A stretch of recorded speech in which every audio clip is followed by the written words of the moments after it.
కేవలం 7,999K up to 10 kgs వరకు బరువు తగ్గి అధిక బరువు నుంచి వచ్చే ప్రధాన సమస్యలను దూరం చేసుకోండి.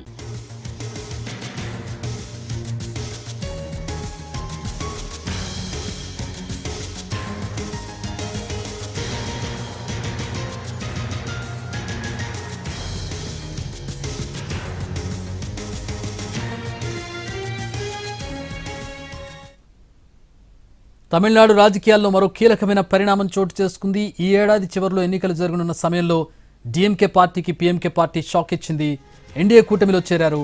మాజీ సీఎం పళనిస్వామితో పీఎంకే అధినేత అన్బుమణి రామదాస్ సమావేశమయ్యారు. పలు చర్చల తర్వాత ఇరు పార్టీల మధ్య పొత్తు కుదిరినట్టు ప్రకటించారు. రాష్ట్రాన్ని అన్ని విధాలా నాశనం చేస్తున్న డీఎంకేను ఓడించడమే తమ లక్ష్యమన్నారు అన్బుమణి రామదాస్.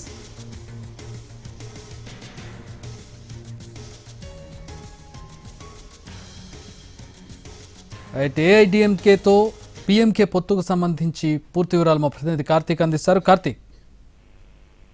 రైట్ చక్రి, తమిళనాడులో ఎన్నికలు సమీపిస్తున్న వేళ రాజకీయ సమీకరణాలు అత్యంత వేగంగా మారుతున్నాయని చెప్పుకోవాలి. గతంలో ఏదైతే జతకట్టినటువంటి పార్టీలతో ప్రస్తుతం ఉన్నటువంటి పార్టీలైనా కూడా తెగదంపులు చేసుకుని కొత్త దారిలో వెళ్తూ ఉన్నాయి. అలాగా తమిళనాడులో ఒక అత్యంత కీలకంగా మారినటువంటి పీఎంకే పార్టీ తాజాగా ఏఐడీఎంకేతో పొత్తు కొట్టుకున్నట్టుగా కూడా అఫీషియల్ గా కూడా ప్రకటించడం జరిగింది. కొద్దిసేపటి క్రితమే మాజీ సీఎం ఏఐడీఎంకే కార్యదర్శిగా ఉన్నటువంటి పళనిస్వామితో చర్చలు జరిపినటువంటి పీఎంకే అధ్యక్షుడు అన్బుమణి రామదాస్ ఒక కీలకమైనటువంటి నిర్ణయాన్ని ప్రకటించారు. గత 5 ఏళ్లుగా కూడా ప్రజల్ని దోచుకుంటూ అన్ని రకాలుగా ఇబ్బందులకు గురి చేస్తున్నటువంటి డీఎంకే పార్టీ అని ఓడించడమే లక్ష్యంగా తాము పనిచేస్తున్నట్టుగా కూడా చెబుతూనే పీఎంకేతో ఏఐడీఎంకే రెండూ కలిసి పనిచేస్తాయి, ఎన్డీఏ కూటమిలో తాము చేరుతున్నట్టుగా కూడా అఫీషియల్ గా కూడా ఇరువురు నేతలు కూడా ప్రకటించడం కూడా జరిగింది. మనకున్నటువంటి సమాచారం మేరకు 234 సీట్లు, పీఎంకేకు 18 ఎమ్మెల్యే సీట్లను, ఒక రాజ్యసభ ఒక ఎంపీ సీటును కూడా ఇవ్వడానికి కూడా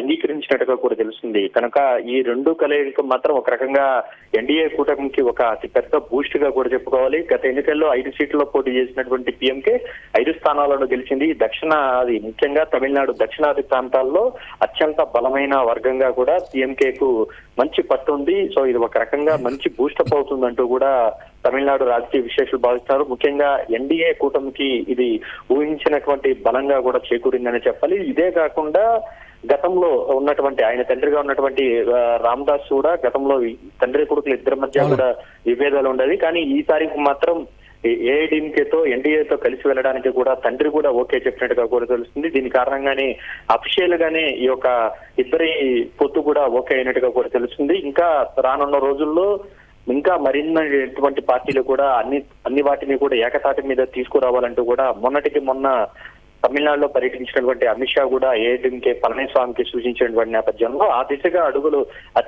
అత్యంత వేగంగా కూడా పడుతున్నారని చెప్పుకోవాలి. Chakri. Thanks for the updates Karthik.